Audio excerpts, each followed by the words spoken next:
In this video, we'll take a look at LightSynth, one of the projects from sound and music projects for Eurorack and beyond. This is a fun project if you're just new to electronics and programming, and it illustrates some basic circuitry principles as well as the power of the teensy audio library. And one of the things I stress in the book is that you don't need to be an advanced programmer to do some really cool and interesting things using the teensy library. Incidentally, the teensy microcontrollers and library are produced by PJRC, and you might enjoy to visit the website to learn more about that. So to get started, we'll take a look at the circuit for the LightSynth. I described this circuit in the book, and it uses a photoresistor, also known as a light detecting resistor. That's this component right here.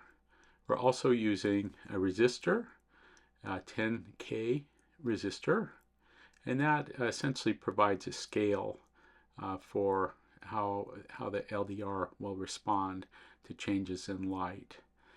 And if we're to follow this signal, or the voltage rather, we have the teensy microcontroller, the 3.3 volt regulator that's powering this rail here. And if you're new to electronics, you might want to watch the introduction to solderless breadboards video that is available online.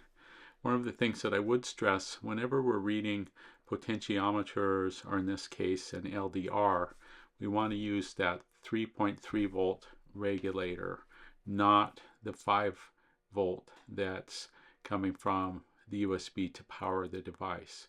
And the reason for that is that these pins will be damaged if you apply more than 3.3 volts to the pin. So what we want to do is to use those 3.3 volts and use that to essentially power this part of the circuit, and we're going to read that in one of the pins of the microcontroller. So to briefly talk through the circuit, we've got this 3.3 volt regulator that's powering that power rail, and then here we have ground, and that's connected to this ground rail.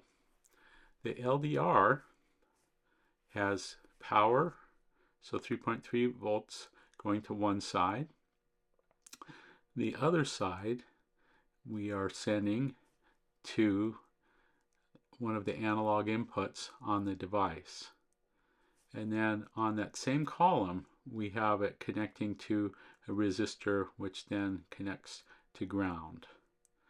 And if you're new to electronics, one thing I would encourage is to consider adding an LED in there. You can connect the anode to the positive side and the cathode to the negative side, and then actually see the changes in the LED as the resistance changes. And essentially we're just reading that resistance here, and then in code we're going to respond to that.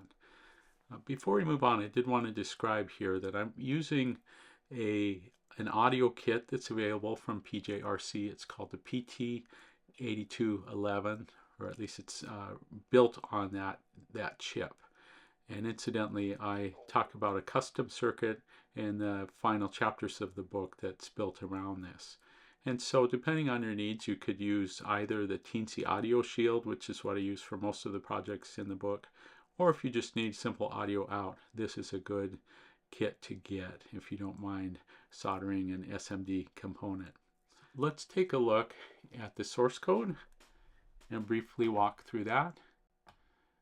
We are using the teensy audio system design tool. This is a powerful online tool that's available for use with the teensy microcontroller. And notice I have two waveform objects going to a mixer, going to a filter, and then outputting to the PT8211. And just a quick note, if you click on these different components, you can read more about their properties and what the inputs and outputs mean.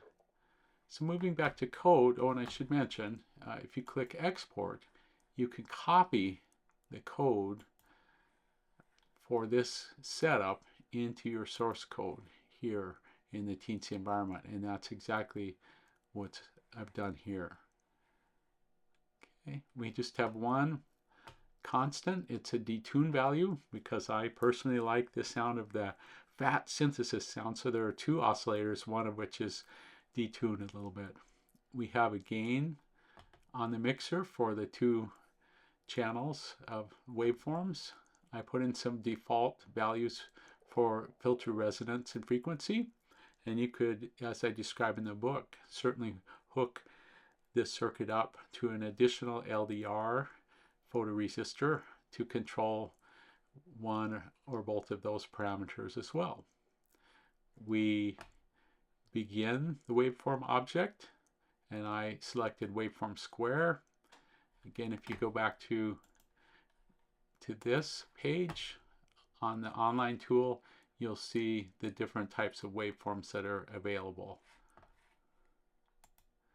And then finally, the loop is quite simple. We read from the analog input.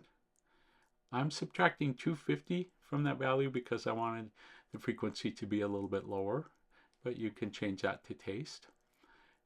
Then we send that value, which I'm calling frequency, to one of the methods of the waveform class.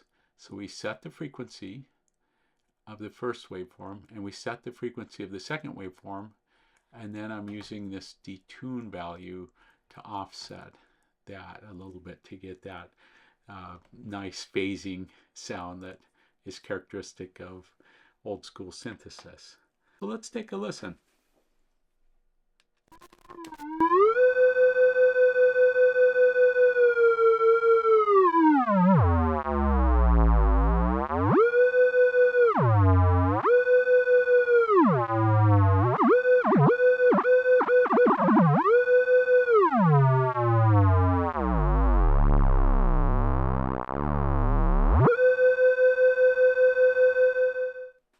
LightSynth certainly won't win any awards for innovation, but it's a fun and simple project, especially if you're just new to programming and to electronics. And I hope you enjoy experimenting with the project.